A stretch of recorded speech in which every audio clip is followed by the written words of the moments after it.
Ikakasal na ako sa babaeng pinapangarap ko. Pero hindi ako masaya.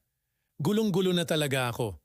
I think I might lose my mind if hindi ko to isi-share. Una ko siyang nakita the first day of high school. Instant crush agad the first time I saw her. She was easily in the top 5 of the prettiest in school. Surprise talaga sa akin na sinagot niya ako after 3 years of wooing her. Mahirap lang sila, bata pa siya naging breadwinner na siya. So nagsumikap talaga ako after graduating high school para sa kanya. And also, at the same time, makatulong din sa sarili kong pamilya. I promised her na papatayuan ko siya ng bahay. Kasi wala silang sariling bahay.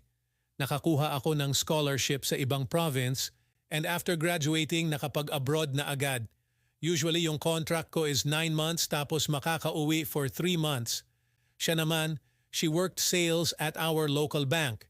So since starting college to work, LDR na talaga kami. 2018 to 2020, I was abroad.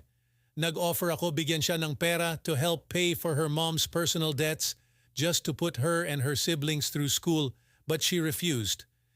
Citing na problema na niya yon kasi sariling pamilya niya naman. And because medyo maliit pa sahod ko daw that time, dahil I was just starting as a junior engineer. At syempre nagbibigay din naman ako sa magulang ko. While working sa bank though, she developed expensive habits.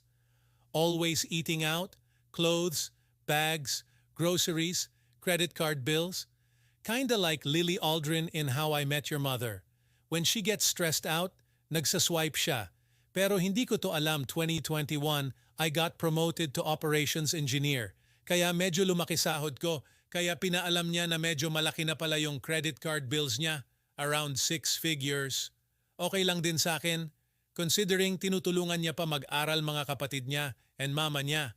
So, I offered magbigay sa kanya ng 20K a month to help her pay for her credit card bills. 2021 din, yung taon na nag-start na ko maghulog para sa house and lot. During this time, nagplaplan na rin kami sa marriage namin. Gusto ko sana simple lang because I know we couldn't afford it. Wala pa kaming savings kasi for the first few years since working, nagbabayad lang kami ng loans namin. Pero she won't have none of it. Kahit mangutang daw siya, basta maganda lang yung wedding. And ultimately, dahil mahal ko siya, I gave in. Kasi iniisip ko, kaya ko naman bayaran unti-unti. Last year I checked kung magkano na yung nabawas sa debt niya sa credit card. I discovered hindi pala nabawasan, kundi lumaki palalo. So I offered to pay for it in full. Mga 300,000 plus. Umiyak siya on the ride home kasi savings na dapat namin yun. After noon nag-propose na ako. And now we're finally getting married this year, without any savings. All of the money I am earning every month is going to the marriage fund and bills sa bahay and sasakyan. So I'm here at 3 a.m. in my room overseas, 3 months into my contract, alone, depressed, thinking of all the time na babalik ako dito. Para mabayaran lahat. Wala din akong gana mag-discuss about marriage stuff and the bills that come with, nai-stress lang ako. I am marrying the girl of my dreams. I should be happy.